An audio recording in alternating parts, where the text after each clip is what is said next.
Hi everyone, Jennifer here, back with another of my comparison videos.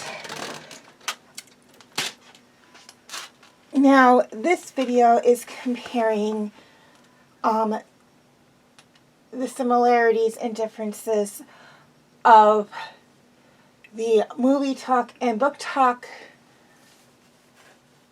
reviews that I did this past Friday and Saturday. So, that, of course, is on The Rats of N.I.M.E.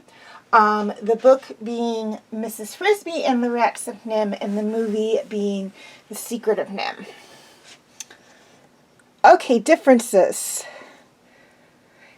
In the book, the main character was named Mrs. Frisby.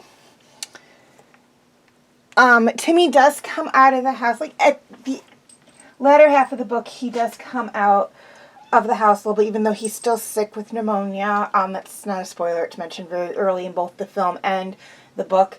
So he does actually leave the house at that within the book.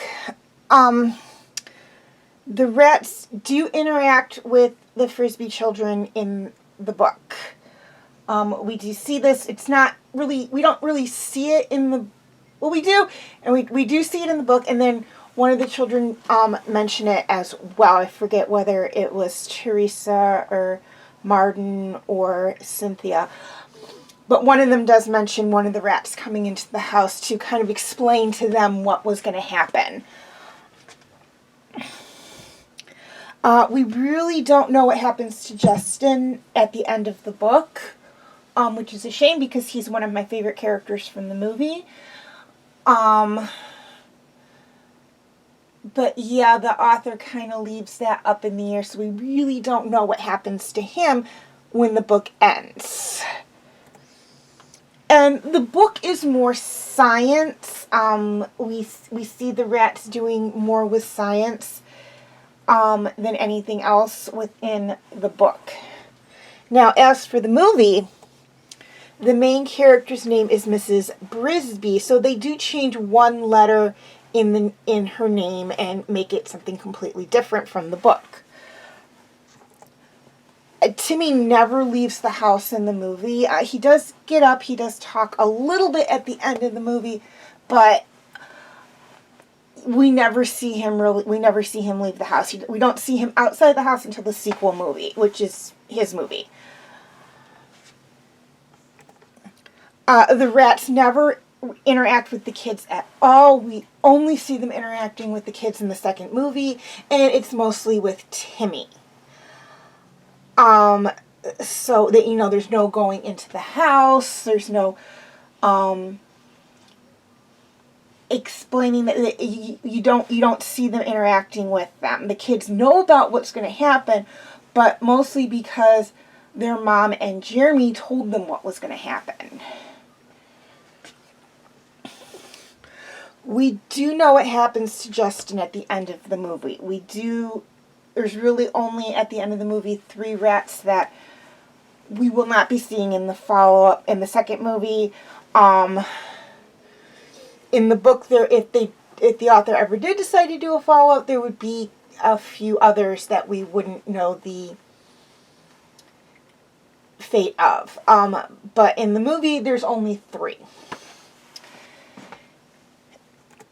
And in the movie, it's kind of, the Rat Society is kind of a mix of science and magic. There is things there that science, no doubt about it, science, electricity, stuff like that. But then there's some things, particularly things that Nicodemus does, that almost look magical. So they do a mix in the movie. It's not strictly science. And the rats home in the movie versus the book. In the book, it's like a regular little rat den, but they have like plans and stuff in a library and everything. It's more set like, I also want to say like apartments or a college dorm or something like that, where they have like storage areas and a library and meeting place and all that. Where in the movie, you don't really see the living quarters, and you see like areas that are marked storage and stuff, but you don't really see it or anything. And there's a mention of a library, but again, you don't see it. And then the meeting area is not really how it's described in the book, in my opinion. And the rats dress more like they're from,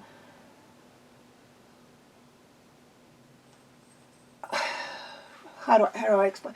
The way the rats are dressed in the movie, because of course the animals have to wear clothes in the movies, even if they are not filling the role of humans in the movie, they dress more like nobles. Like they think very highly of themselves because they're more intelligent than the other animals around in the surrounding area. Okay, what I liked about the book versus the movie.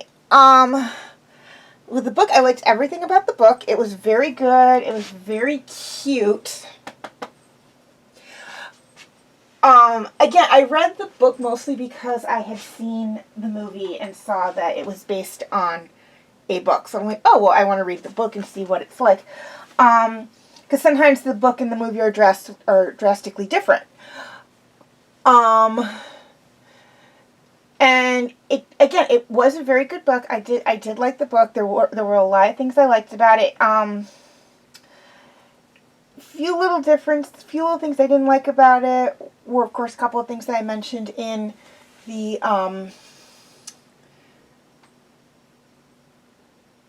what was different about it from the movie. Mostly like one of my favorite character among the rats. We really don't know what happens to him.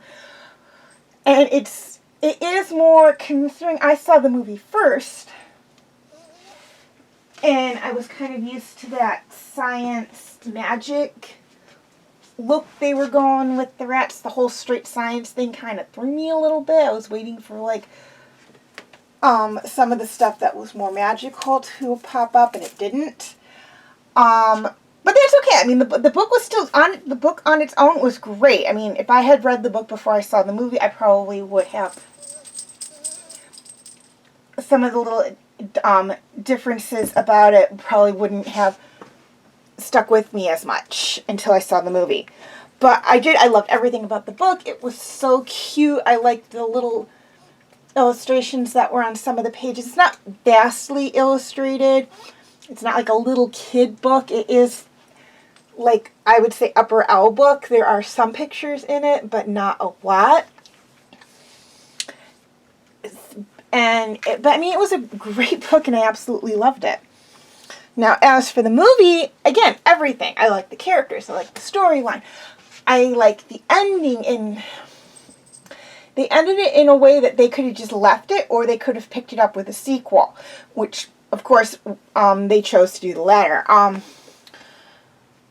I will talk more about the sequel when I get to that for movie talk. I promise, you know me, if I love the sequel, I always do a follow-up on the sequel for movie talk. So, I will be doing that at some point. Most likely some point next year. I will be doing the sequel for that. We'll just have to see what's going on. I know this year I didn't do a lot. I just kind of had a crazy year this year, unfortunately. But again, I loved everything about it. I loved the animation. I loved the characters. I loved how they made the characters seem human, even though they weren't supposed to take on the role of the humans in the story. There were humans in the story. These were just strictly animals going about their business like other animals would, but it was so cute to see them kind of semi-animomorphic, we'll say.